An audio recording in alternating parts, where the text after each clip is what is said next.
Hi everyone, and welcome to this episode of the GamePodular Unfocused podcast. I am your host, Scott, and with me, as always, is Seskra. How are you today, Seskra? I am doing fabulously well. How about yourself? Yeah, a little bit, it's getting down to near autumn, but it is still a bit hot at the moment. I've gradually got the fan off, for this recording. But once that's the same, just before once we've got finished here, it will be going straight back on. It's annoying. The fan that I've got here, it was originally like I had gone to our hardware store, Bunnings in Australia, and they didn't have any like standard fans, so they sold me a sort of like an industrial fan for like a work site. Yeah. Which is just nice and powerful. Which is great, but the problem is that even at the first setting, it's just really high, Right. and so it would just make too much noise. I've got noise canceling microphone software here, but I would imagine it still be affecting it. But I mean, it does really well in the hottest of the times. But yeah. But how about yourself? How's the weather up there? The polar opposite, would you believe? Yeah, we're having a very Dutch February, which is to say it is one shade of gray, 2 degrees Celsius, and windier than anyone would like. With just enough dampness to make you, like, kind of wish you had put on an extra layer this morning. It's, yeah, like, it could be... Like, it could be way harsher, but it's far removed from pleasant. Oh dear. Well, hopefully it gets warmer and hopefully it gets cooler here, sometime soon. Fingers crossed. Yeah. For both of us. Yeah. Well, let's get into it. I'll remind everyone that we do have a Patreon, patreon.com/GamePodular. You can throw us a few dollary dues. Make sure you do take care of yourself. Yeah, just help us out. You can also help us out over Ko-fi.com/GamePodular. I'll also remind everyone we are streaming twitch.tv/GamePodular. We currently kind of have 2 streams going at the moment. So you've been going through the randomizer Hollow Knight? I have, yes. And you and Hyuka have been going through Dispatch together. Yes, we have. Oh, it is a fun time. It is. It's just crazy. Just from it.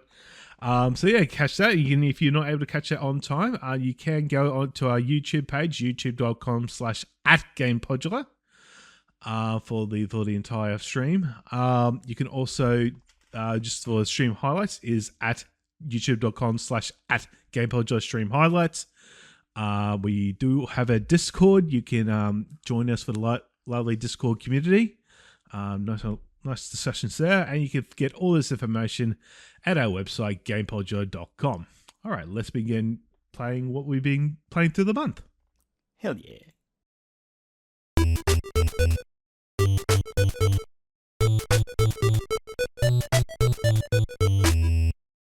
Okay, so it's no secret that I am a bit of I wouldn't say a fanatic, but a bit of a fan of the Nintendo variety. You're not dodging the allegations. No, I'm upfront about it. I am honest. In these troubling times, I will adhere to my honesty. So when they every so often Nintendo will release a new service for their NSO service, Nintendo Switch Online, and I've gotten every one of the controllers. So I've got the original Nintendo, Super Nintendo, Nintendo 64, GameCube, and Mega Drive. Yes, I think I got that right. Those are the 5 got. And then they a while ago they announced that they were doing another one for the Virtual Boy. Yes, oft whispered, rarely seen Virtual Boy. Well, funny enough, I actually do have the original Virtual Boy in my possession. Unfortunately, it does not work anymore, which is sad. But Nintendo advised that they were going to re-release these Virtual Boy games, and that you'd actually need a device, or sort of a cradle or a cardboard cutout to view these games in 3D. So they've got they released a cardboard, much like the Nintendo Labo. And they also released a 1-to-1 replica of the original Virtual Boy unit. I've got it in my hand right here. I would say it is about 90% accurate. Interesting. Like from what from what you can see from the outside, it is spot on. Just the red shade of the outside. He's even got the dials on the top for the let's see, for the focus and the IPD. You cannot move those. It's even got the rubber. They had like rubber ears on the side, so they've got those as well. They haven't on the bottom of it. You've actually got the they have molded the volume rocker, the headphone port, the controller port, and the extension port, which was actually never used. I was gonna ask, like, extension port for the Virtual Boy, like. Originally, it was planned that you were going to be able to link up Virtual Boys like the original Game Boy. Right. Yeah. Because it didn't do too crash hot, no games were actually released for it, so they ended up quietly killing the actual quietly killed the actual cable. Apparently, there is code in the Mario's Tennis that does allow for link cable support. It's just not programmed, like the actual little bit isn't programmed in to activate it. Right, yeah, like the code is there, but it can't be utilized. Yeah, exactly. There's no way to select it. So the way this actual device works is that you actually pop off the top, slide your Nintendo Switch or Nintendo Switch 2 into it, get into the game, and then what it'll do, end up showing, when you're actually playing the game, it'll show two images.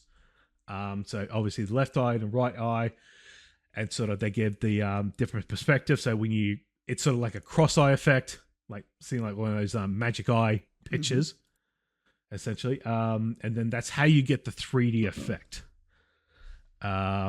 So they released it with this on the side of service. They released it with 7 games, which is actually a fair bit, I would imagine. Yeah, that's a third of the console's entire library. So you've got Galactic Pinball, so a 3D pinball game, sort of like that. It's like that Microsoft pinball game that came with every copy of Windows. Yep. Terror Boxer, sort of like a 3D boxing game. Red Alarm, sort of a wireframe Star Fox inspired game. Okay. Yeah. You've got golf, so you can play golf. I love how have we not had a game until that point called golf? Like that's like the shortest title I've ever heard for a game.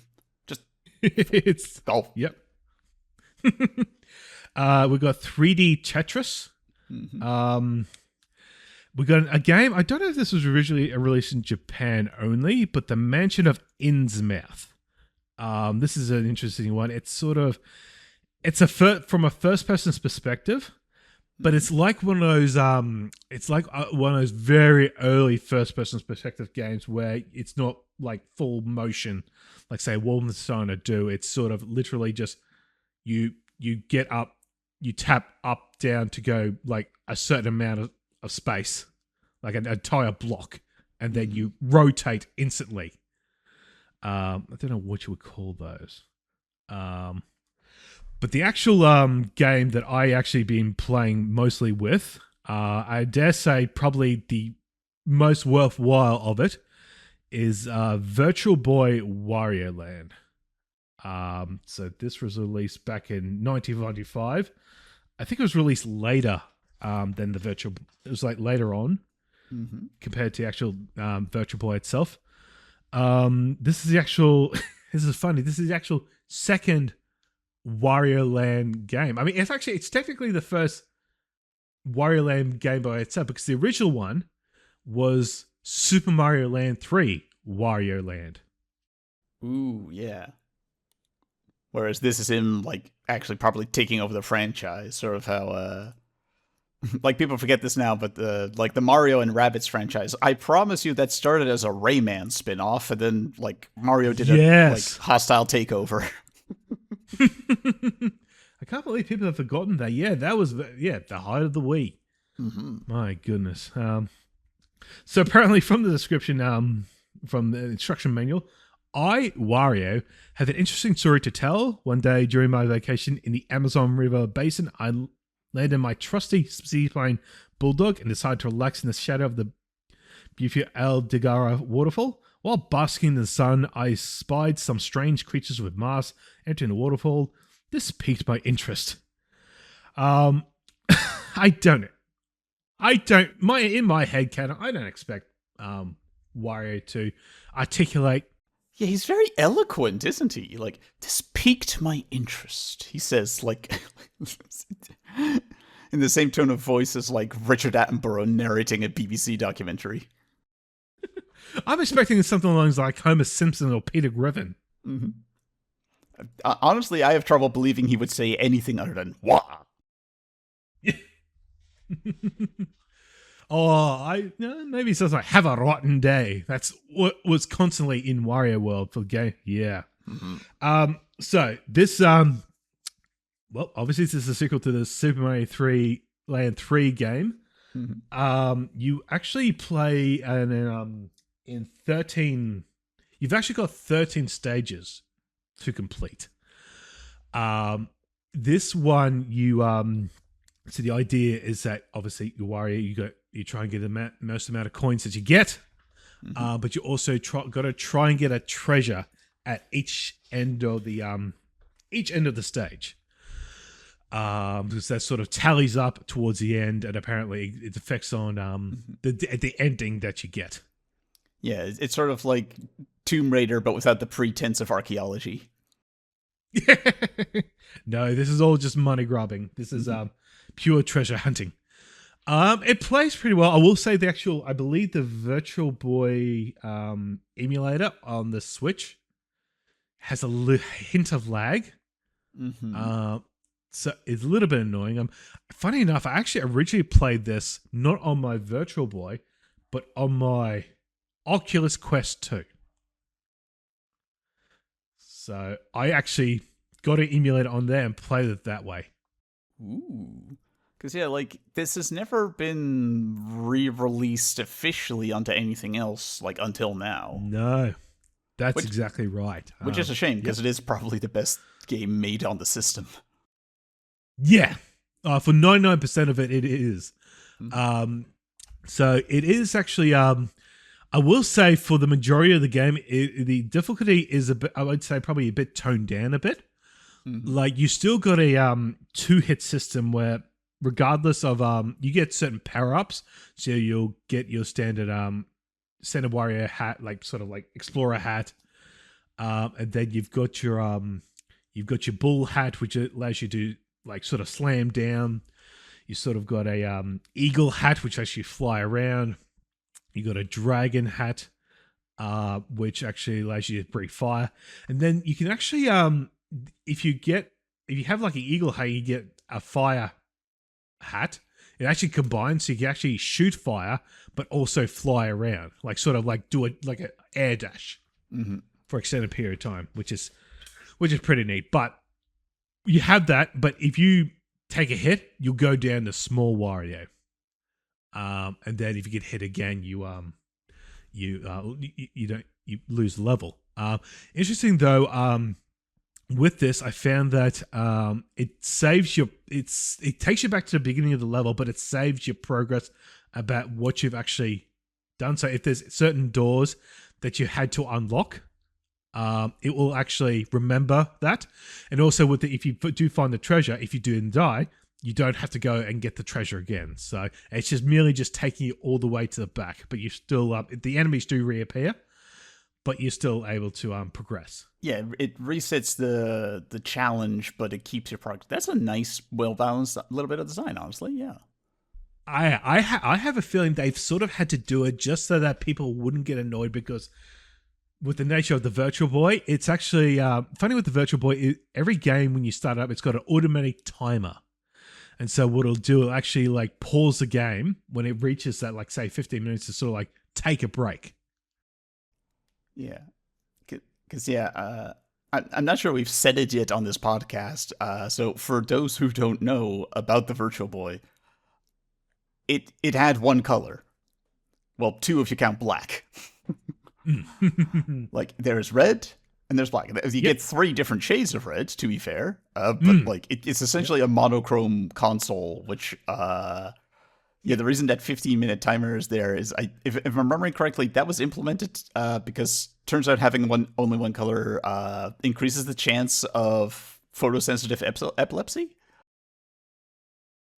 It could very well be, yeah, probably. I gotta say, using when my original Virtual Boy was working, this one compared to it is shockingly accurate. Like, there is you actually put it in and it's actually pixel perfect, which is neat. Yeah, like, well, it's actually a bigger screen apparently. Like, because it's actually doing like a 1-to-1 on the actual like Switch display. So my Switch 2, it's a 1080p display, so it's a certain size. But if you put like the Switch OLED on it, it'll still be like a 1-to-1. But because it's smaller, like bigger pixels, it's actually going to be a bigger size than the actual when you actually put it through the Virtual Boy, which can get a bit annoying. I'd say probably a bit too big. You can actually adjust the actual the IPD, which is how far the images are, so you can adjust the 3D effect. Right. But you can also adjust the size, which is good. The only annoying thing is that when you adjust it, make it bigger or smaller, it does a sharpen, like a filter effect, because it's not 1-to-1 pixels, so it doesn't look as right. Right. Which is annoying. Yeah. But it is, as I say, it's shocking accurate at how good it is. Like, remembering, it's like, yeah, this is actually good. And actually, one thing is that with this Virtual Boy, it's got the pancake lenses behind, but it's actually got sort of two acrylic pieces, which are red. So the games themselves are red, but when you actually are in the menu in that, normally they're actually like full color. But when you actually have this acrylic on, it's just always red. But it actually helps because it actually reduces the darkness, which is good, because the thing with the Switch 2 is an LCD screen, so the actual black level itself, it's sort of more. It's not like a true grey, but it's got a bit of greyness to it. Whereas you have this acrylic on, which is always attached to it. It just looks dark. It looks black, which is good. Yeah, and we have nice high contrast. Yeah, exactly. So the actual game itself, the 3D effect is it's a neat effect. I kind of wish this game was when it was re-released on the 3DS. Like, it would have been perfect. Ooh, yeah. Like, you had all your 3D games, but this was a 2D game, but just had 3D. Like, it's sort of like having a 2D like pillar, but look 3D. It's just it's a wild thing to see. But the so like 99% of the game is great. I will say the final boss, absolutely, it's devastating. Like, it's one of the most not hard bosses, but sort of most annoying bosses. Like the idea is that for spoilers for like a 30-year-old game, you actually jump around on a do different planes. Mm-hmm. And you're supposed to hit this monster on the nose, and you can only do it when the monster's sort of like on the upper side of the screen because that's where you can hit it. But the monster's constantly moving around and sort of throwing fireball attacks at you, and like it to actually get like the first couple times you can actually see, okay, I can try and get it and hit it, but then it'll after the third hit it'll start speeding up, and Yeah. you have to just be dead on, and it's It's very finicky timing. yes. But no, I actually apart from that, I did have a wonderful time with this game. Would I say? But here's the thing: like, people can complain that the game, you can't view the game on the actual like a 2D screen, like on a TV, or on the Switch 2 screen. It's got like just like blowing up. Mm-hmm. Like these games weren't actually meant to be 2D. Like there's images, and they've done press releases like give the gameplay, but that's obviously from one of the screen eyes that they're doing. And especially with this game, like there are some images where you look at the video, someone playing it, it looks like you can't really tell what's the foreground and what's the background. Mm-hmm. Like, because it's a black and red image, there's no color discernation to say, okay, what's behind, what's in front. It all looks the same. But when you actually play it on something like this, it actually does make sense. You can say, okay, that's clearly where the position of like the platforms. Yeah, it's sort of like if you watch a video of someone playing a more modern VR game, like those are easier to make sense of because it's 3D, you can move your head, and also there's more than one color. But you're still missing some of the actual full visual context because like any recording of a VR game is going to be from one eye only. Yeah. And yeah, here's a similar thing. Like you're literally missing half of all the visual info. Exactly. I have a conspiracy. I think what they're going to do, when they later on when they announce Nintendo DS and 3DS games for the Nintendo Switch Online, they are actually going to release like an adapter that's a second screen that you can attach to your Switch 2. And that second screen will be a 3D screen so that your 3DS games will come out 3D, but you'll also be able to play your virtual boy games on it. And it'll let them do, like just having a second screen means they can also do just DS games as well. Exactly. Yeah. Exactly. Yeah. Yeah. So that's my conspiracy theory. I'm sticking with it.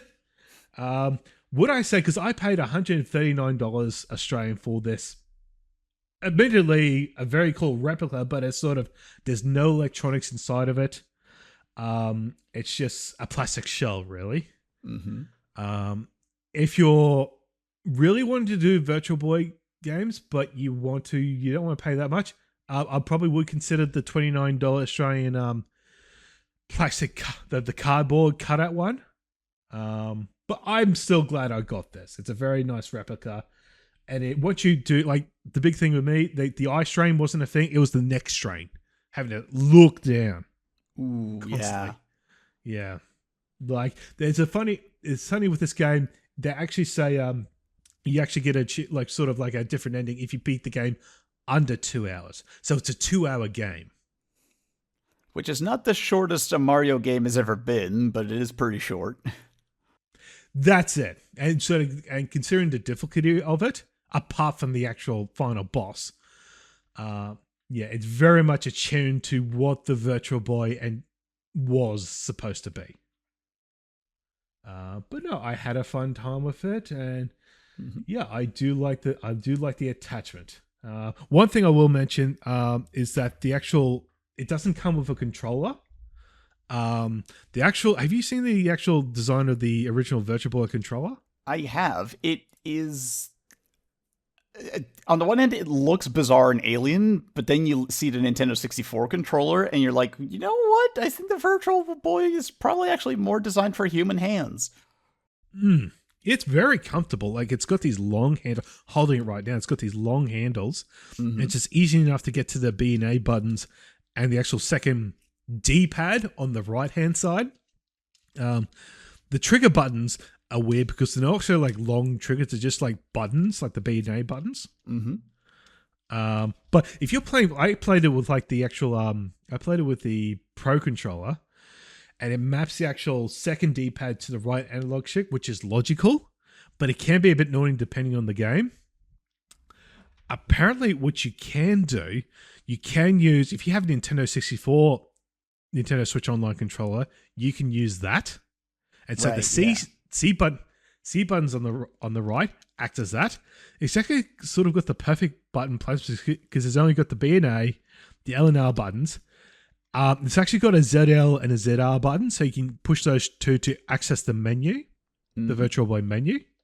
The only thing it doesn't have is a select button. But what I've been told is that very few games use the select button, and if you need to, you can just map it to the analog stick.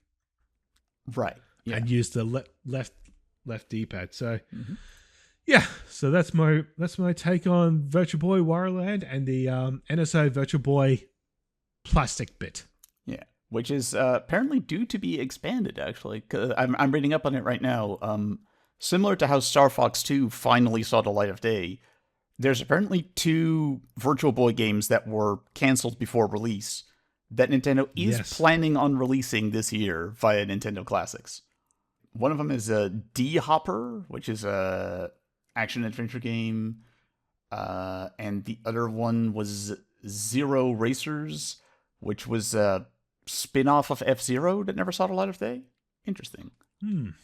Yeah, I'm glad they're doing that. What I would like him to do is that when they actually released the Mario Tennis games, they actually unlock the actual little bit and you can play multiplayer on it. Yeah, come on, Nintendo, do it, you cowards. Just do it, yeah. So yeah, that's my take. It's got a the redness of the Virtual Boy is a little bit to get used to, sort of like a blood color. But speaking of something blood color, you've been playing some Bloodstained Ritual of the Night. How's that gone for you? I've had a absolutely sanguine time with it. But no, I was feeling in the mood for some Metroidvania shenanigans, and Bloodstained had been on my to-do list for a long time.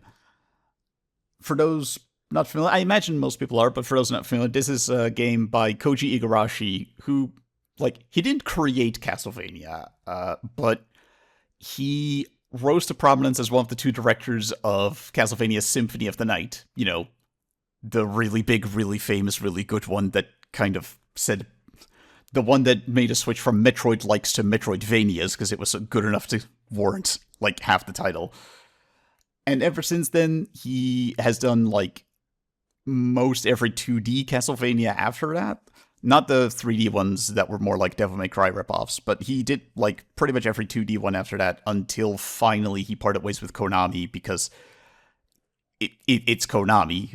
I don't blame him. They were basically forcing him to, work on mobile games and whatnot that he was not interested in, so he said, screw you guys, I'm out of here.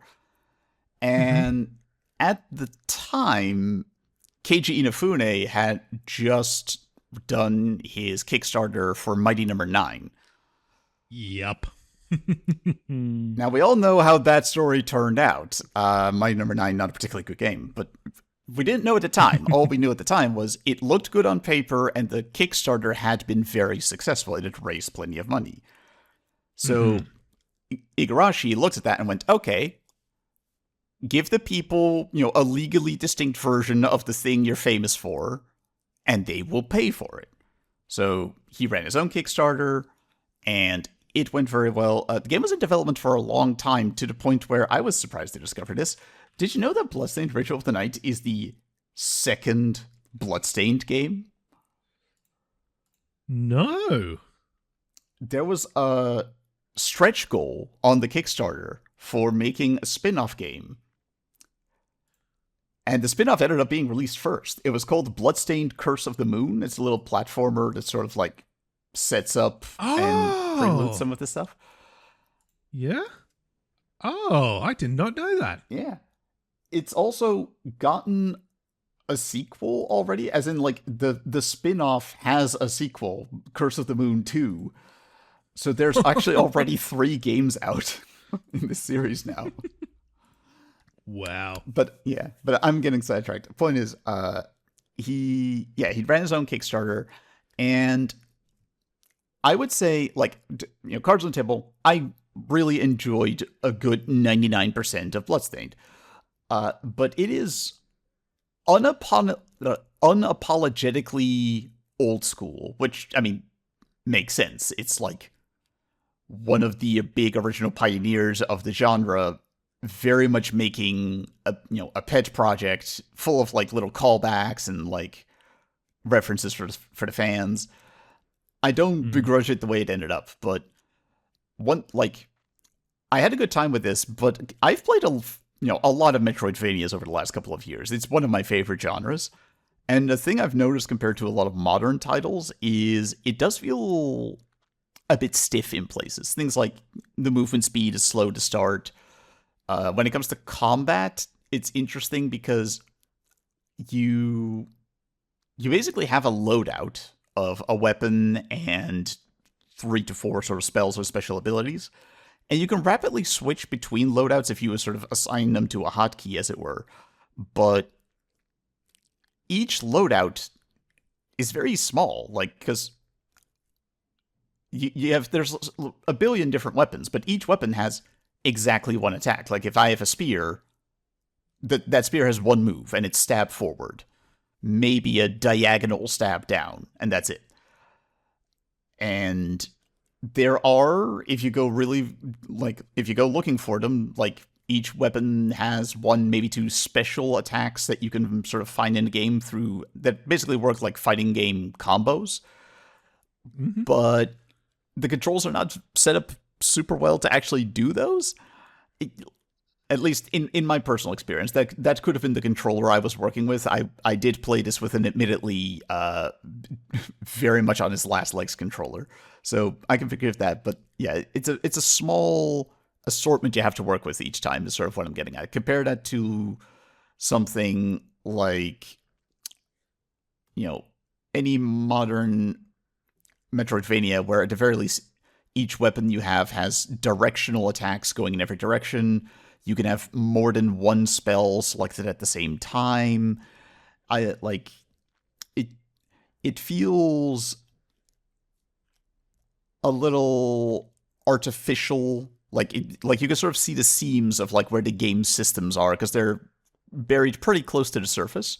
That's not necessarily a bad thing. It just sort of struck me as a stylistic choice. Like, and also it was probably, to be fair, a budgeting decision. Like, this was a successful Kickstarter, but it was still, a Kickstarter, and they had a small team and sort of had to work with what they had. The actual premise and setup is delightfully functional. Like, that almost sounds like backhanded in a way, but what I mean is the story does exactly enough setup and context and character motivation for you to grasp onto, and then it takes a backseat to the actual gameplay, which is like what was actually sort of promised in the Kickstarter and what the fans really wanted. And I think they were very keen to realize that's sort of like more the star of the show than the story. It's, it's nebulously somewhere in the 19th century. Like, an alchemist guild has been doing nefarious experiments, and things have gotten out of hand, and you are sent in to sort it out, while also like dealing with some personal mysteries and the like. It slots in very nicely alongside things like the Hugh Jackman Van Helsing movie, if you remember that. I vaguely remember that, yeah. Yeah. Like, it's very pulpy and kind of triumphantly so. Like, Mhm. We're not here for a serious tone. We're here to like cram in a bunch of like cool ideas, and I'm here for it. It totally works. Like the game mostly doesn't take itself very seriously. There's moments in the story when it does, but this is a game that says we have paintings that can come off the wall and come to life and start attacking you, and one of those paintings can just like they take the opportunity to use the paintings as like Kickstarter backer rewards. Like people who backed at a high enough level got to like have a black velvet oil painting done Ah, of them sort of in the appropriate yep. style. But they were actually attack. But those paintings will actually attack. Sorry, those paintings will actually attack you. Yes. And my favorite Oh, thing that's it. is Yeah. one person submitted not a photo of themselves, but of their cat. And Yep. that made it into the game. Like, you can be attacked by it like a lol cat in this game. I love it so much. I remember. Yeah, I remember there was a the sniper boss enemy in Mighty Number Nine. Mhm. They actually had portraits of all the Kickstarter backers. But there was nothing cool that they did like Yeah. that. Like that's a cool idea. I love that. Yeah. It's a cool idea, and there's also very silly ideas. My favorite thing is this game had a type of mimic that I'd never seen before, because there's chairs. Weird sentence to start with, I know, but like, you can sit sometimes on certain chairs in the game. Mostly, it doesn't actually do a whole lot. Like, there's certain ones that are save points, but mostly, if it's not a save point, it doesn't do a whole lot.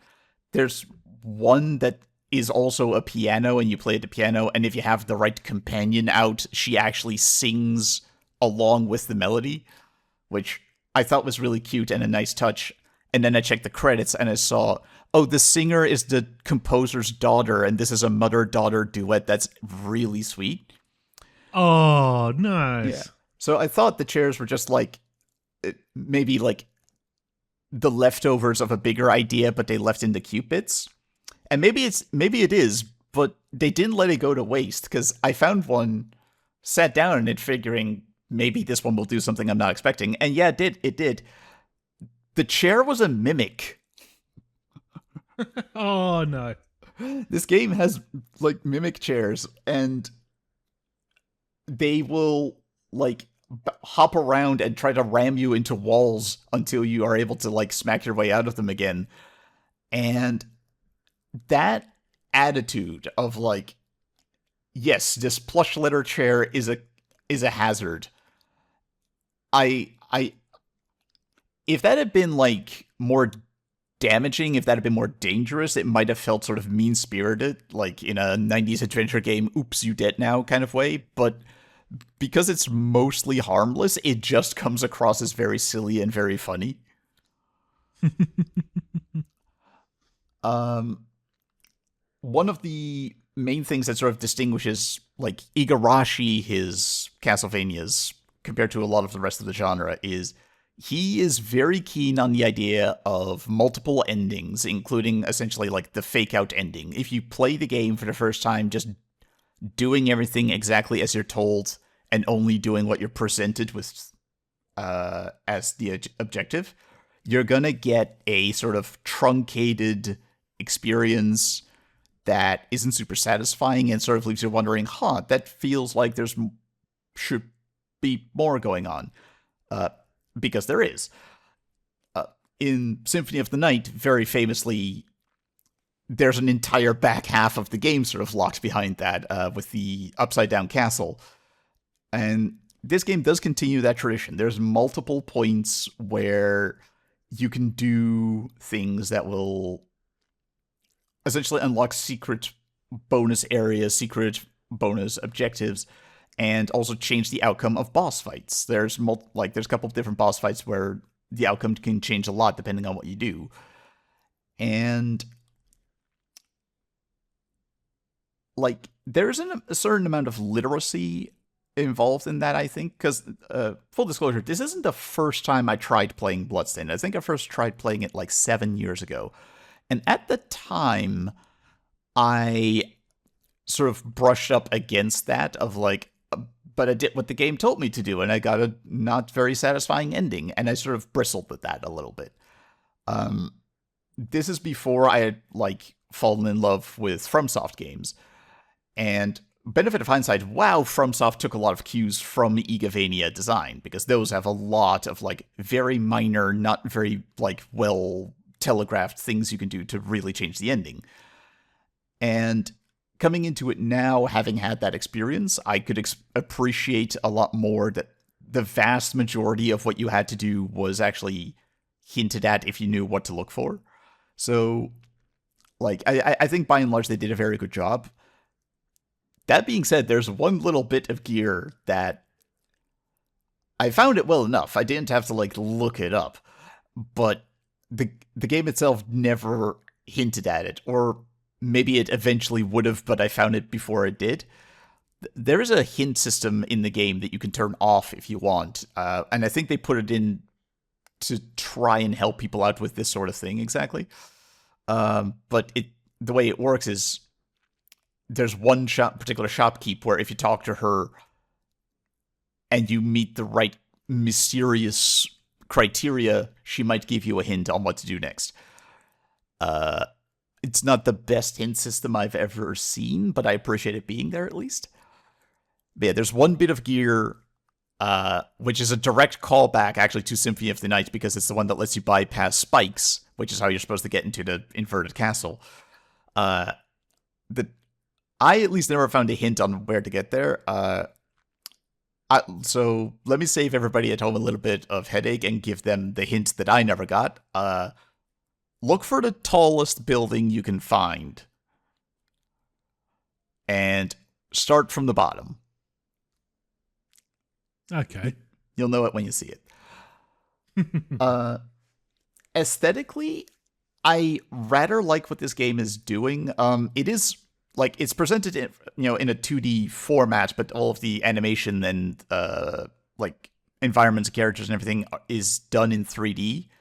I assume that was like a budget decision, because past a certain scale, 3D gets cheaper to do. Mm-hmm. I feel like some amount of the character and personality and ambiance of the 2D Castlevanias was lost in that, because if you compare this to something, a more modern Metroidvania that is still 2D, something like, say, Blasphemous, I feel like Blasphemous has more personality, because like that game draws a lot from Castlevania in terms of the gothic influence, which is then hyper amplified because it's made by a bunch of like Spanish Catholics, and nobody does religious guild like Spanish Catholics.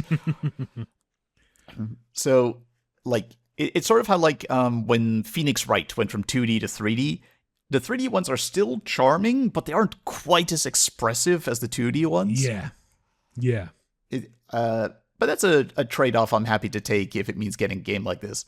And the soundtrack is still wonderful. It's mostly by Michiru Yamane, same longtime composer as Castlevania itself. I did see a couple other names in the credits as well. I couldn't find a breakdown of who did exactly which track, but I would say everybody involved did very good work.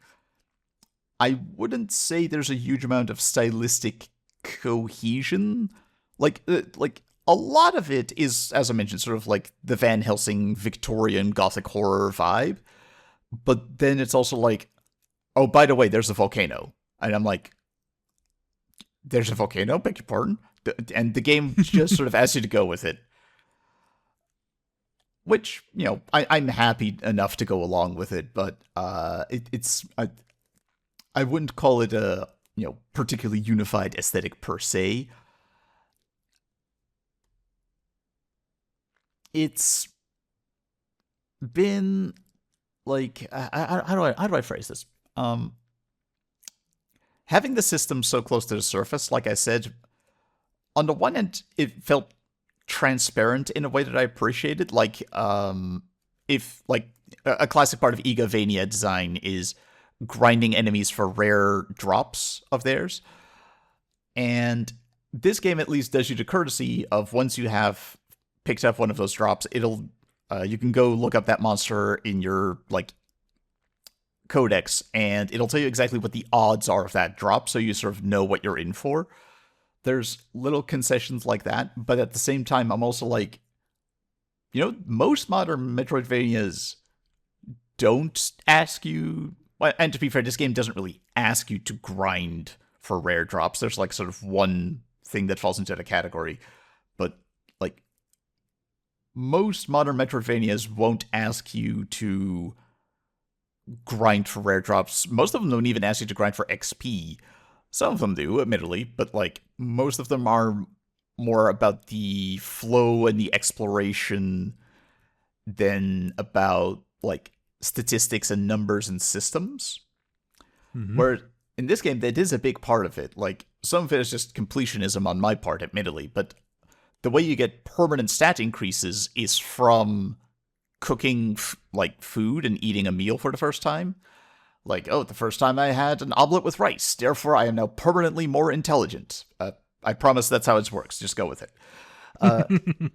But a lot of those involve rare monster drops. Like, do you have any idea how much flying beef I had to gather?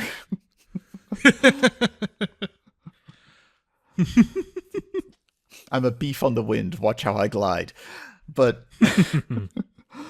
and don't get me wrong, some of that is fun, but some of it did feel a bit like I felt like I was spending I would do a big chunk of actual gameplay. I would go back to base to sort of top up and wrap up some side quests, and then I would spend like half an hour in the base, like slowly bit by bit synthesizing certain items or breaking them down into their components, like cooking food, checking in on what to do next. It was a lot of like menu navigation, downtime in between things. And technically speaking, I didn't have to do it, but the permanent stat bonuses you get out of it and the permanent increases in like the damage of your spells and like crafting new powerful weapons, that's all very important and worth doing. So it's weird how the game is sort of structured around this idea that you stop the Metroidvania part for like half an hour straight and just do this sort of, I don't want to say busy work, but it does kind of feel like it. Yeah. I hope that's something they can sort of streamline a bit in the sequel, because there is an actual sequel, the fourth game in the series, Bloodstained Curse of the Moon 2. Actually, no, not Curse of the Moon 2, Bloodstained The Scarlet Engagement. That's what it was called. Yeah, that's actually planned for release this year, I believe. So I'm looking forward to that. I should also note the main campaign, the main version of the game, is with Miriam, the lady, I don't want to say vampire, the lady magic user, who is on the cover of the game. That's the experience that was sort of promised in the original version of the Kickstarter, and then there are two other playable characters who were added as stretch goals. I haven't gone through the game with them. I don't know if they sort of help to flesh out the story a little bit, as it were. But I am curious to get back to this game at some point and see if that experience is any different. Probably not anytime soon, because between this and the next game I'm going to talk about, I'm a little Metroidvania'd out for a bit. But it says a lot that a game this big, like a game that took me I think something like 40 hours to get through, maybe even 45, that I am I could go back for more, just not right now. It's a heckin' chonker of a game, and I had a genuinely very good time with it. The presentation is top solid. Gameplay could be smoother, but what is there is very, very clearly a labor of love, and it just really struck a nice tone with me. And I think I want to sort of put a nice little bow on it by telling one little anecdote. So yeah, there's a character who is very obviously not Alucard. He's legally not Alucard, but boy does he look like it. His name is Odie, which is, I think it's short for Orlok Dracul, which is a nice little Nosferatu reference, but it is very silly to think that legally not Alucard has the same name as Odie the dog from Garfield, but I digress. He functions like a librarian, where like you take books from the library to loan, and they give you like stat bonuses. But there's a room underneath him where if you have your super jump, you can like smash into his chair from underneath, like you could to the shopkeep in Symphony of the Night, and like he'll get startled, and everyone's like, "Hey, I remember that from the thing." And if you do it enough times, he drops an item for you to use, which is a very silly like set of Groucho Marx sunglasses. If you do that, and you go for like the big full, hidden ending of the game, Odie is a secret boss fight because you stole those glasses from the library and he wants them back. So you fight him, you kill him, and you're like, oh dear, did I just disable the library? So you go back to the library to check, and he's just sitting there wearing the Groucho Marx sunglasses. And when you confront him on "Didn't I kill you?" he just says, "I'm a vampire." And that's the end of the conversation. Like, you're just like, yep, that checks out. I adore that Iga, like, Iga's sense of humor is similar to Kojima's, I feel. Like, both of them can be serious storytellers when they want to, but they are so delightfully unafraid to get silly, and I really hope that tone carries over into the sequel. So yeah, recommended if you like this sort of, like, here for a good time attitude towards, like, the schlocky genre fiction. I really rather jive with it. I think there are rough edges that could be smoothed over, but the core of it, I had a great time with it. Well, something completely different from Bloodstained. I have actually been playing some Final Fantasy VII Remake. I ended up getting this for the Switch 2. Mm-hmm. I originally got it for the PS5. And for some reason, I can't remember why I dropped off on it. Turns out I was on a certain chapter. But no, I just thought, silly me, I already bought it on PS5, may as well buy it, and didn't complete it there, just may as well buy it on a completely different system with a reduced frame rate. Because that's logical. It's just authentic to the original game. Well, yeah, exactly. Exactly. And also, I didn't realize at the time that I actually ended up getting the digital deluxe edition, thinking that was actually for the actual base game and the DLC. But the actual game itself on Switch 2, it does come with the DLC. And the deluxe edition just has a digital art book and a digital soundtrack. Which are nice, but, DLC is probably nicer. Yeah, I would have, honestly, I would have probably, if I realized that at the time, I probably would have just got the standard edition. Funny enough, though, they actually ended up announcing that Final Fantasy VII Rebirth is coming to Switch 2. And they're doing a special price on that, so I've pre-ordered that. That's coming out in June. I gotta be like my first segment being honest. I'm gonna be honest again. I have never actually played to completion the original Final Fantasy VII. Nobody's perfect. Yeah, apparently. A funny story. I'll tell a funny story. I remember when I was a wee little lad, I ended up, my brother had a birthday. And you used to, back in those days, you actually used to go to like your video store and you used to rent out a console. Yeah, you could do it, absolutely.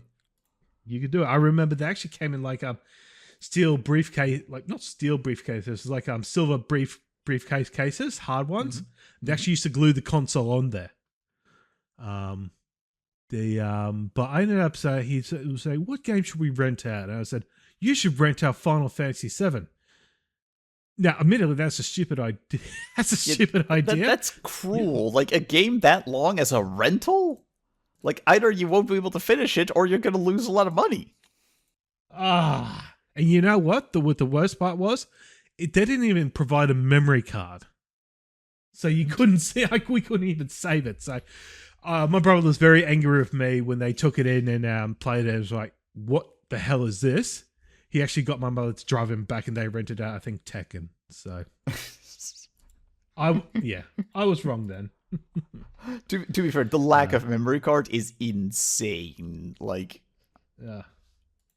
Like I know you're gonna hand it back in when you return to the rest of the console as well, but like let people turn off the console when they go to sleep, you know? Like I will say back in those days, in the early days of PlayStation, like a lot of those games had password systems. So true, yeah.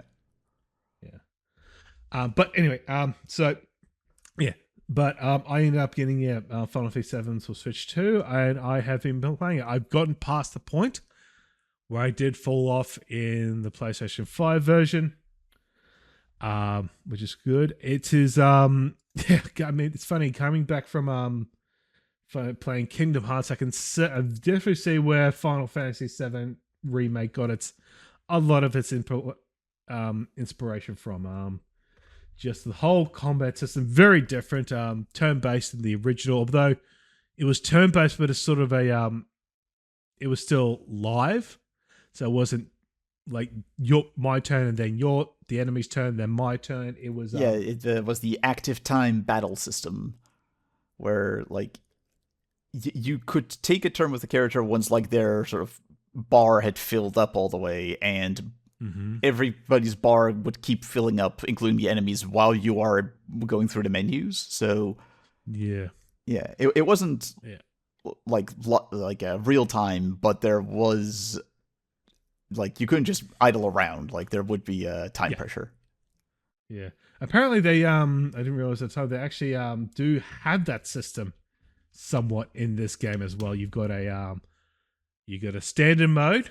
And you got a classic mode, and so the way the game operates is that you're constantly you attack your enemies with the Y button. You can dodge with the B button, but the main game is that you actually have you get ATB, which I can't remember what that stands for. Like active time battle, yeah. Active time battle. That's right. Sorry. Yeah. So you use that. You can store up to 2 at a time. And that allows you to effectively, if you saw one of those, you can use an attack, like a special attack, or use a spell, or use an item.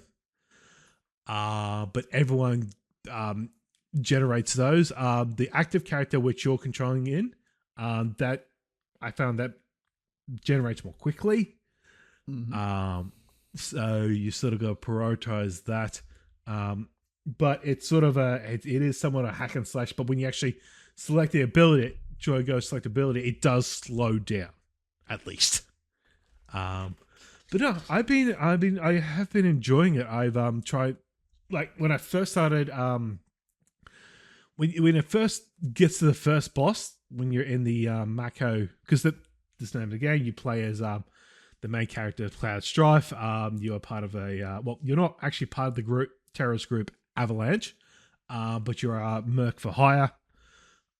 They go in, they do some bombing shenanigans. Then the corporation sort of tries to get on them. You end up meeting.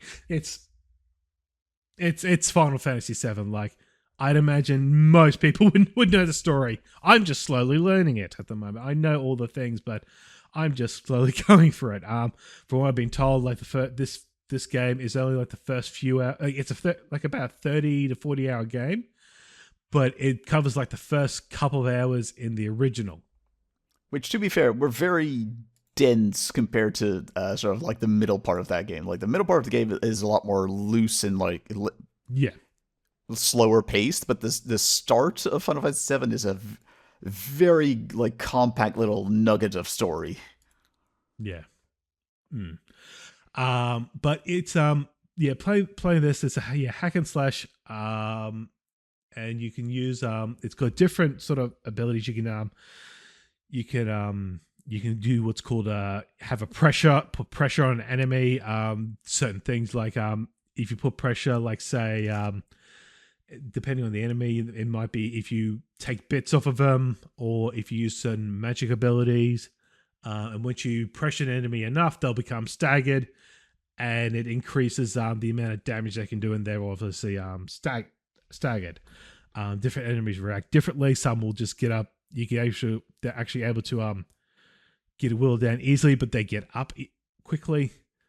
Yeah. Whereas the standard game mode, you sort of usually hack and slash. The classic mode, the character will automatically attack the enemy, and it's really just up to you when you actually fill up your ATB bars to use them as you see fit. Currently at the moment now, because I'm when I play a sort of an RPG game, I sort of try not to use as much magic as I can for like healing. And what I do, I've maxed out my prayer materia, which is sort of they're sort of magic spheres that you attach onto your weapons and like armor. They'll give you these are how you get like magic abilities, how you get certain debuffs, and sort of certain strengths. But what I've currently got now, my main character is Tifa.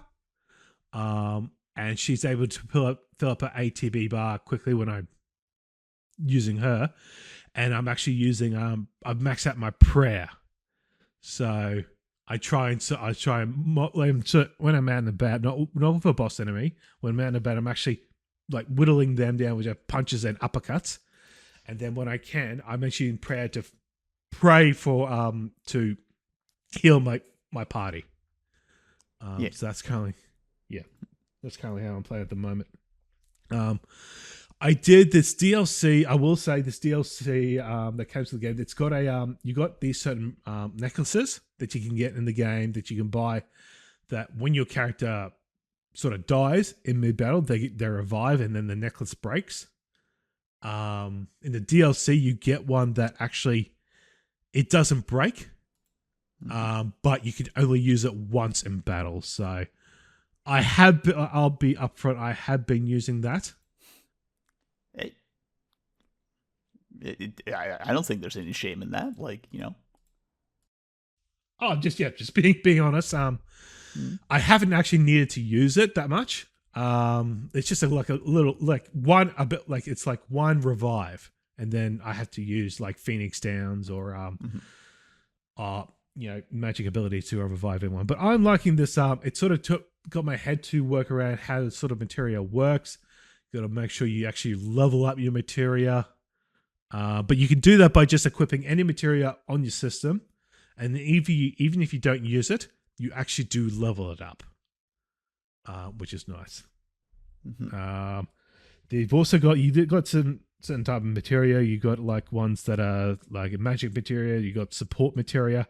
You got summon materia, Classic. which is pretty. I cannot believe some of these, because as I said, this is sort of my first time really playing this. You got ones like you got the Leviathan, you've got the Shiva, and you got Chocobo and Moogle materia. That's one comes with the DLC. You also got one Fat Chocobo. I adore Fat Chocobo. Fat Chocobo is a national treasure of every nation. I love them. I love them in the boss fight. Because you do a boss fight to actually get this summoning materia. And yeah, that was cool. Just been playing. I've just been just going through it. I gotta say, it's sort of I'm about 30 hours in this game. But I sort of feel like it's short. It feels like a shorter game. Like even though I've put 30 hours, like I'm up to chapter 16, and I know where it ends, and I feel like that's. I know it's 30 hours, but I feel like that's pretty short. I don't know why I'm feeling that though.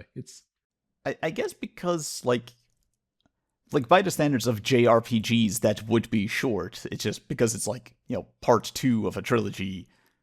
Like Like the overall experience will feel big, but like as a self-contained unit, I suppose this does feel short for the genre. Yeah, yeah. Also, yeah, it's sort of like I feel like the character development, like it's sort of like I feel like there's not as much. Like, I'm thinking like there's a lot more character development that could be had compared to where I am now. I sort of feel, but knowing that this is actually part of a 3-part trilogy, so yeah. Also, just before we move on, I can't unsee this, and now neither can our audience.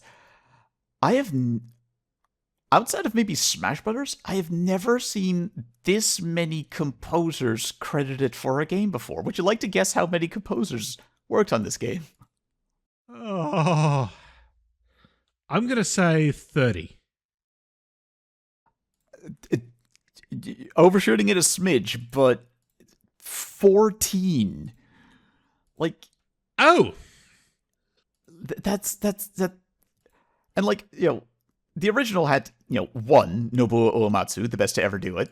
And of course, most of what's in the game is like reorchestrations and rearrangements of that original soundtrack by 2 main composers. And Uematsu himself came back for like 1 new track. But then there's 11 guest artists credit. Like this is a this is a Rap Posse album from 2011 or something. Like it goes on and on and on and on and on. It's like love it. Oh, like, that's awesome. Yeah. It's well, just because it's a beloved game, not just franchise, beloved game. It's just like everyone wants to get in on it. Honestly, that's probably actually it. I think everybody is just like, I loved Final Fantasy VII. I want to be in Final Fantasy VII. Can you give me like 1 track? I will make this track for you. I gotta say, like, I know it's I know we had like Steam Decks and other PC handheld, but it looks good on Switch too. Like, it's shocking how good it looks handheld and docked. Like people have been the complaints online for it are people complaining about the hair because the hair doesn't look right because it's dithered because it's using upscaling. But when you're getting into it, like just the scenery and just looking around, you don't really notice that, but just Yeah, I feel like I don't want to say my opinion doesn't count here, but I'll admit I'm coming at it from the angle of like I played the original where Cloud's hair was checks notes 8 polygons. So the dithering doesn't really bother me. As far as I'm concerned, that's a perfectly fine way to do it. I feel like if there is a correct opinion on it, it's probably somewhere in between those 2 points. Like it's okay to ask for more than what the PlayStation gave us without being, particularly caught up on little things. But yeah, like the original was beautiful for its time. They did this very smart, they did the Resident Evil thing of like the environment is actually a pre-rendered 2D thing, and then all of the characters are the live actual 3D elements. Obviously, this doesn't do that, but it like that meant the original could capture these very sort of vivid impressions of a place, and I think the remakes have done a good job of recapturing and expanding on and fleshing out those original vistas very well. So it is a gorgeous game to look at. Like, say what you will about Square Enix, they know how to animate. That's it. That's it. That's it. I mean,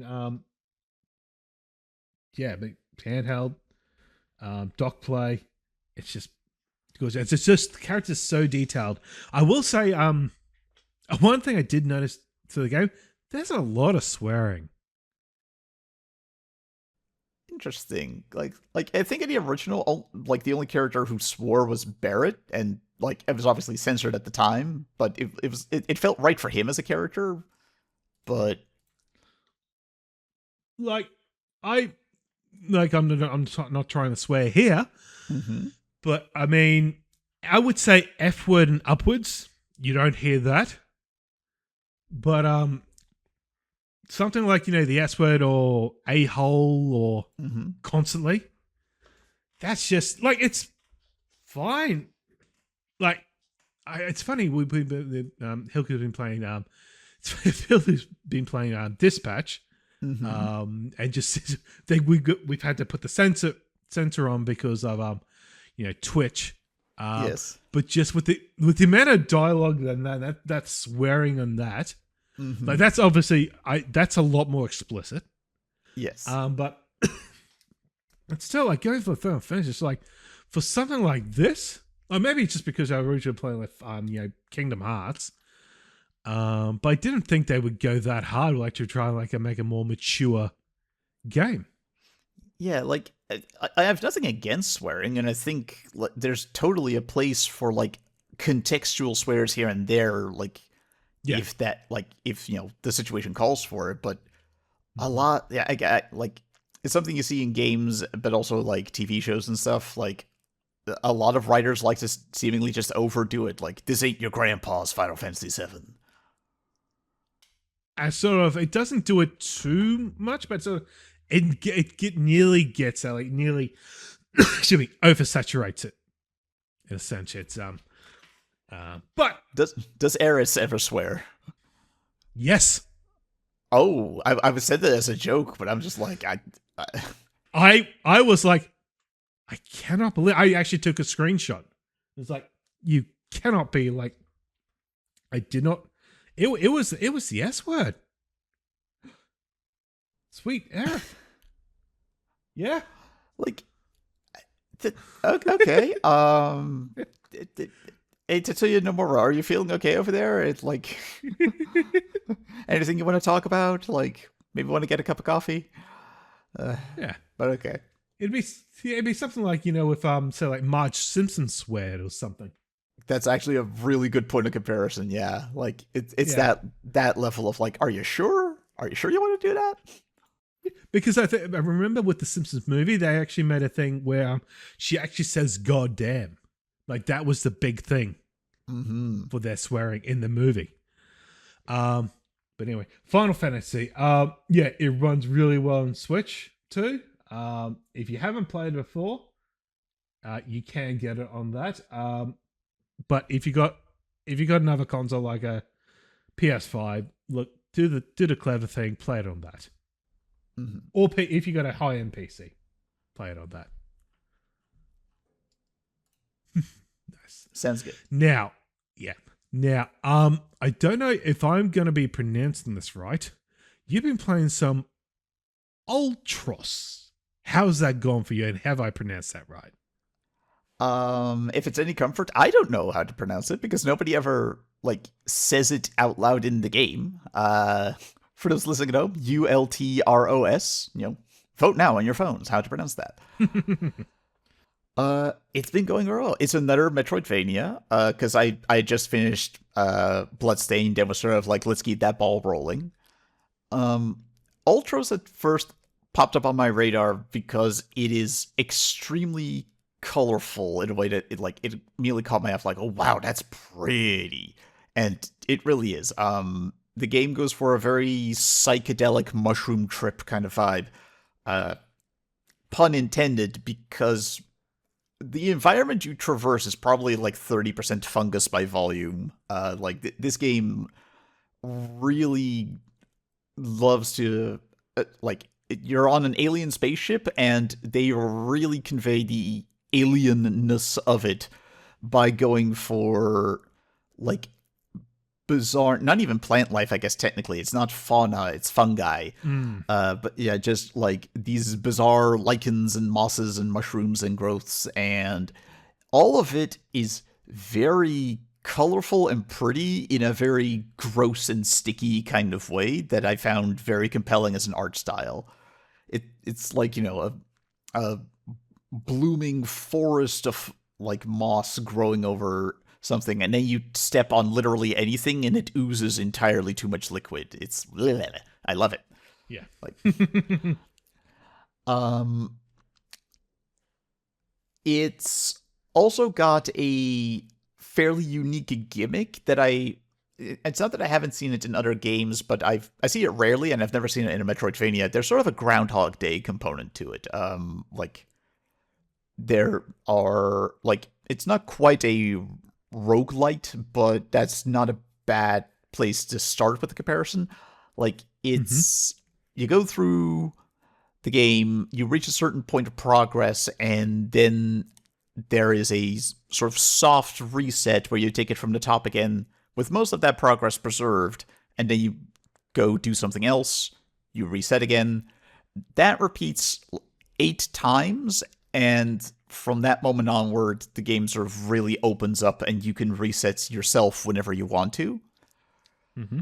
And I'm just going to get this out of the way now. There's a big slump in the game as a result of that. Like when you first start playing, it's very compelling, it's very pretty, very atmospheric, and it's going along very nicely. And when it has fully opened up, it is very pleasant to go through. Like this game is very satisfying movement, very smooth, very nice combat. And also when the game completely opens up, the amount of stuff that's preserved when you reset actually goes up a lot. Like Okay. your entire inventory, for example, you get to keep, whereas with those first 8, you lose that. Yeah. The first time the game resets on you, it doesn't feel actually like a huge loss yet, because there's also plot things going on that sort of help keep you engaged, and you are immediately sort of taken in by like, okay, these things are different from what they were last time. So the first time you reset, it doesn't feel like the game is dragging. Mm-hmm. But there's 8 resets, and it takes like an hour if you're focusing on one particular goal to reach the point of the reset. And so there's certain things like, oh, gotta go over and get my sword again, that just do start to drag on that on average. So like the game starts strong and it ends, well, I say ends, the last like 15 to 20 hours are all very good. But there's this kind of unnecessary self-imposed slump that lasts like 8 hours, where Oh. you just you just kind of feel like the game is dragging its heels and like hobbling you. Like I would reach a point of like, I did one of the 8 things, hooray!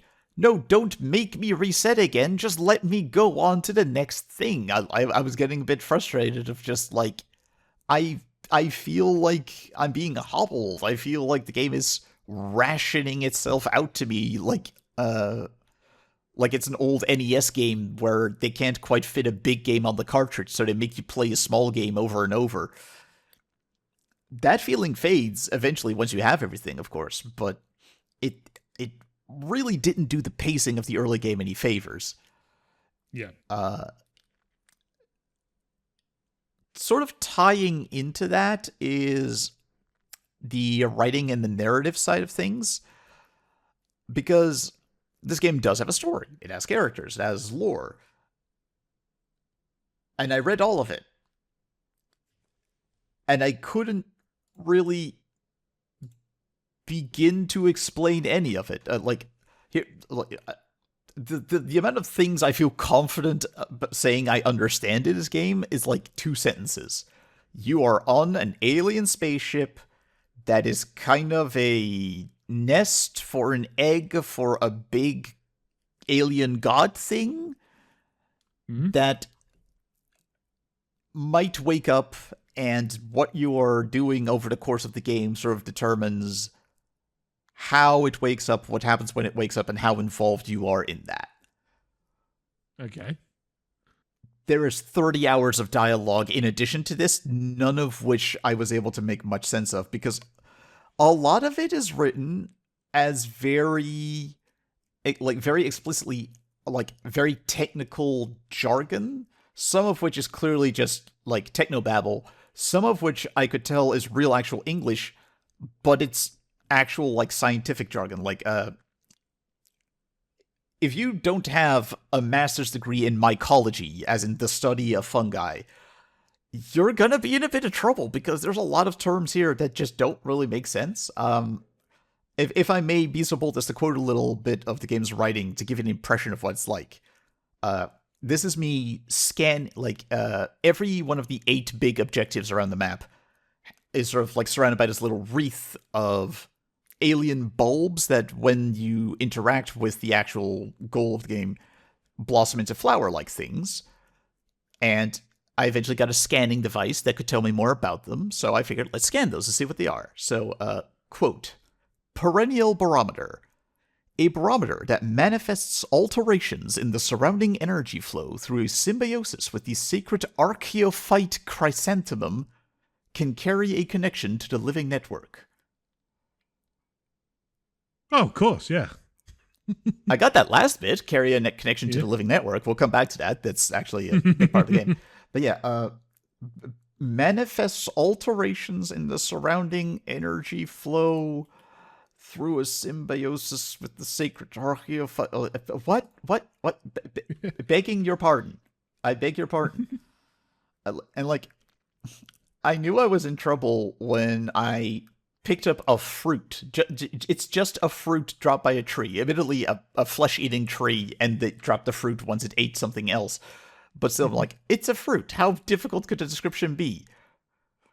Gnopper fruits are both a symbol for and an intrinsic physical manifestation of the Gnopper's emotional genealogy. The whole game is like this.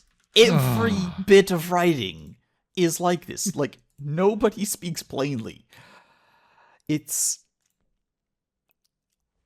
For all I know, there is a compelling story in here somewhere.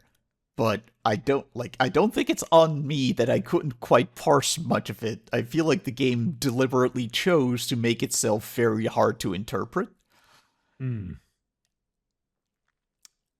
And the game can coast on its own vibes, to be clear. I didn't need to be very invested in the story to still feel a need to explore, because this world is so wonderfully strange and alien that exploration is its own reward.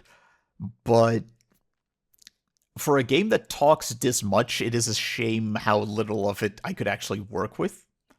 But okay, so those are my two sort of big beefs, as it were. Like, there's a slump in the pacing, and the writing is not actually contributing very much.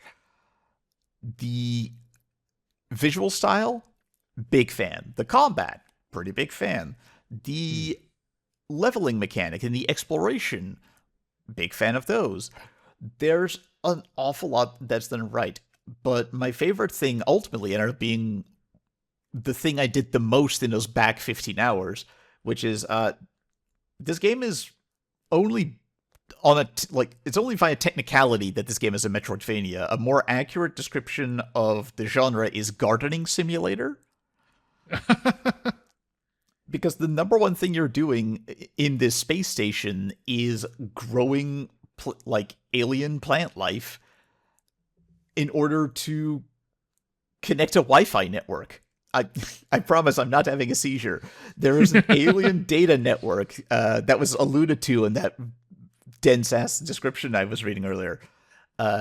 And most of the actual infrastructure for that network is no longer working because the station's been damaged, and you reconnect everything to the network through plant life.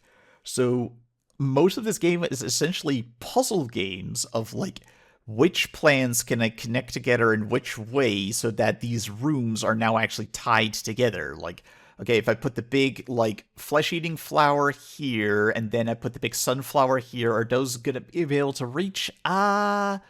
Almost, but if I like graft one of these vines onto it, then it can cover the distance. Like, it's a very satisfying puzzle game that gives you actually a lot of freedom in how you approach any given problem. And it's very meditative and relaxing to go through it because there's no real pressure. It's a very unique experience, unlike much else I've really had. I will say, giving the player a lot of freedom is good, but they occasionally do stray into mistaking, like, they think what they're doing is giving the player freedom and agency, when really what they're doing is refusing to tutorialize. Like, there's times when I just wanted them to like sit them down and be like, could you tell me what this plant is for, please? I know I'm going to find out eventually 12 hours from now, but I wouldn't mind knowing in the meantime. So I feel like in some ways, like, I'm going to say that this game reminds me of something else, and it's going to sound like, in making that comparison, it's going to sound like a compliment. It's just, I'm not 100% sure I mean it that way. It's just, this is the first thing that comes to mind. The sort of urge to explore being my main motivation, and like figuring out how things work and interact by myself because the game doesn't really tell me, and the fantastical world, all of that sort of put me in mind of Rain World, which was one of my favorite games from, I think, 2024. I really liked Rain World. Rain World was a fantastic, like, side-scrolling exploration survival game where you play as an adorable little slug cat thing.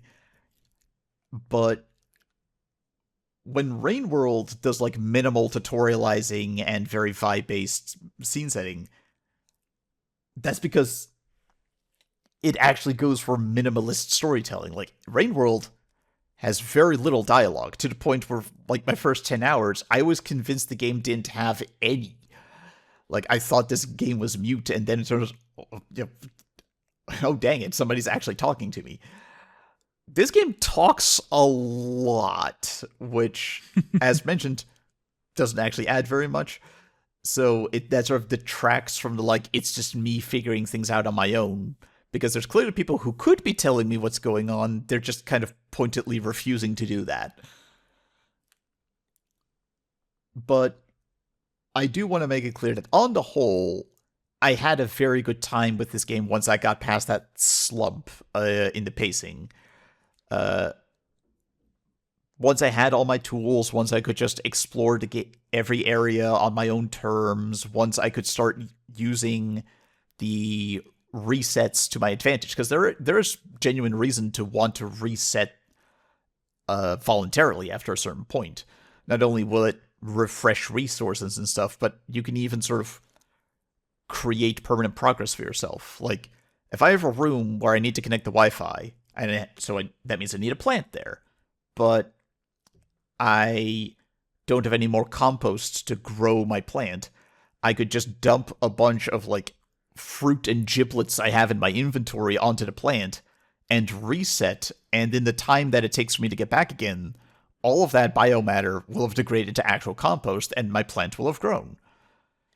Or maybe I want to grow a plant, but there isn't any fertile soil for me to work with. Well, if I feed the local wildlife, they'll start setting up, like, nests there, and their nesting grounds will be fertile soil. There's actually a very nice sort of sense of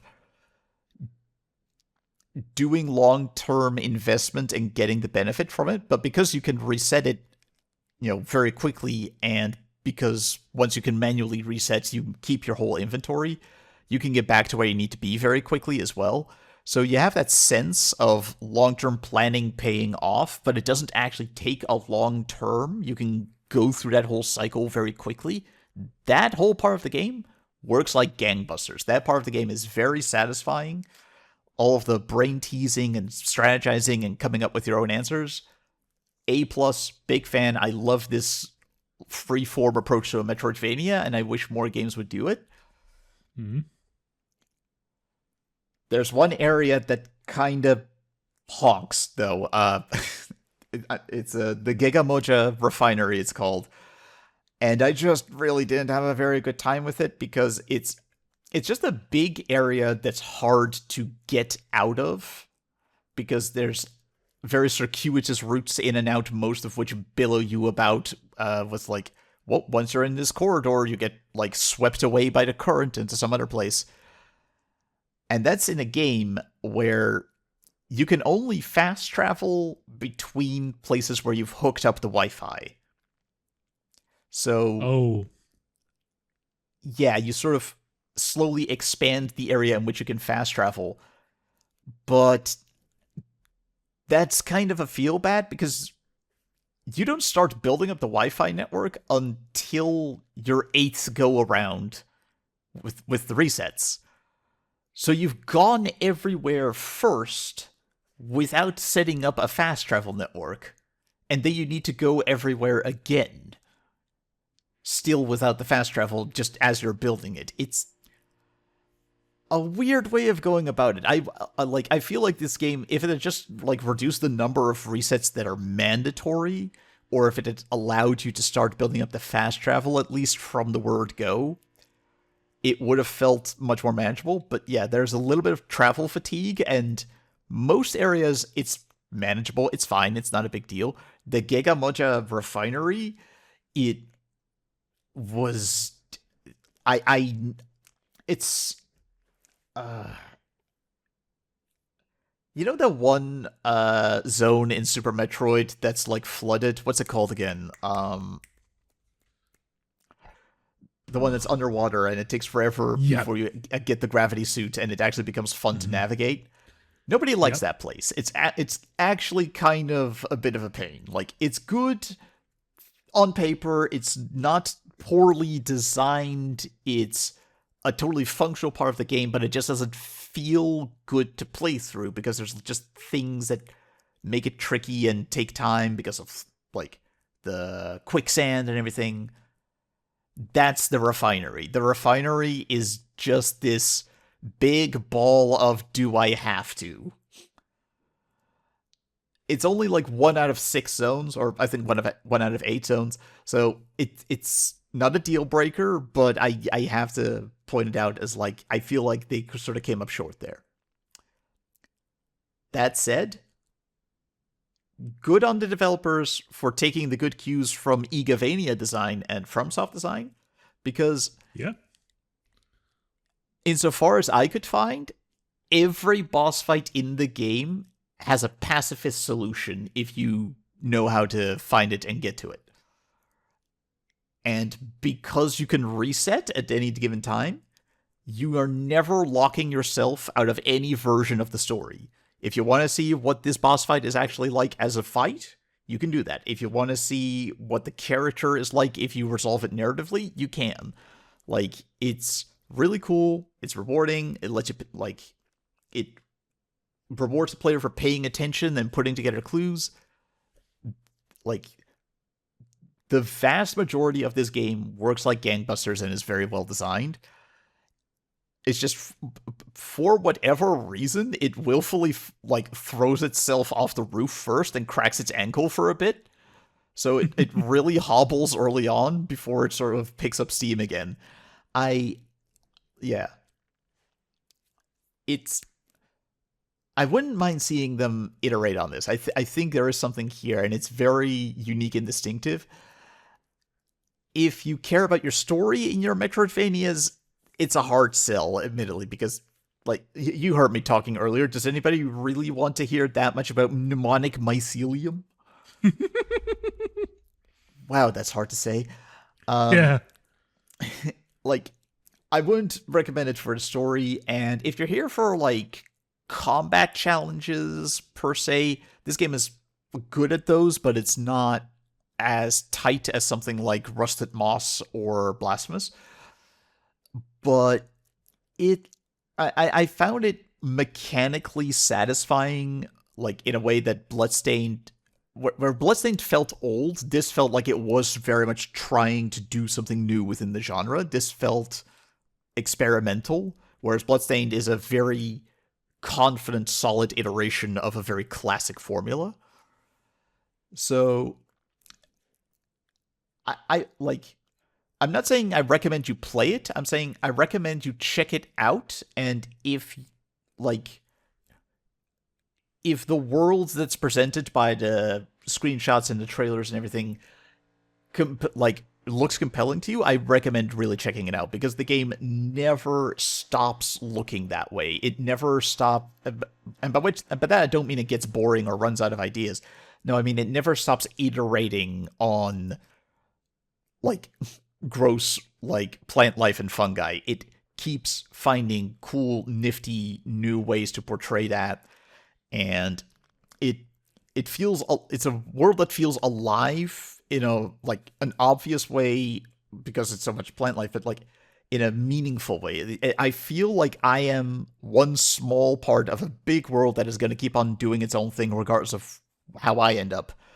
And the last game that really made me feel that way was the original Metroid Prime. Like it's got good Metroid Prime energy to it. Ah, cool. Yeah. So hesitantly recommend it, I guess. Like if you're struggling through the slump, so did I. I promise it'll end and it'll get better, but I don't blame people if they get filtered by it. It's not perfect, but I appreciate what I ended up with. Nice. Give it a go. Yeah. Or at least give it a gander. Give it a bit of a squiz. Mm-hmm.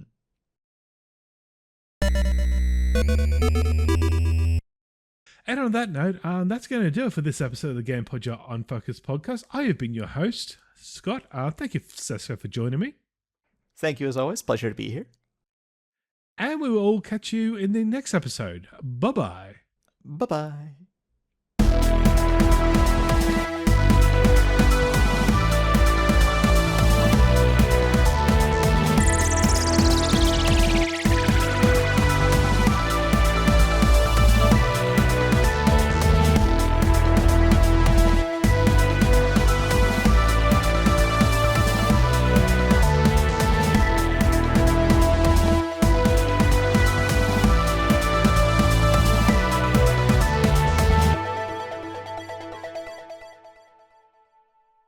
Thanks for listening to this episode of the GamePodular Unfocused podcast. If you enjoyed this episode, please leave us a review on iTunes. It really helps us get noticed. You can also listen and subscribe on other podcast services such as Spotify. Make sure to check our other show, Unfocused. Be sure to join our Discord server to interact with the lively GamePodular community. Follow us on Mastodon, Blue Sky, YouTube, Twitch, and GamePodular.com for updates, news, and other content. Links are in the show notes. If you would like to support our shows, you can buy us a coffee or become a GamePodular Patreon. The details for both are on our website. This episode was edited by myself, and you can follow me on Blue Sky at ScottyJman. You can follow Seskra at Seskra the Spider at bsky.social, albeit at your own risk. Thanks for listening.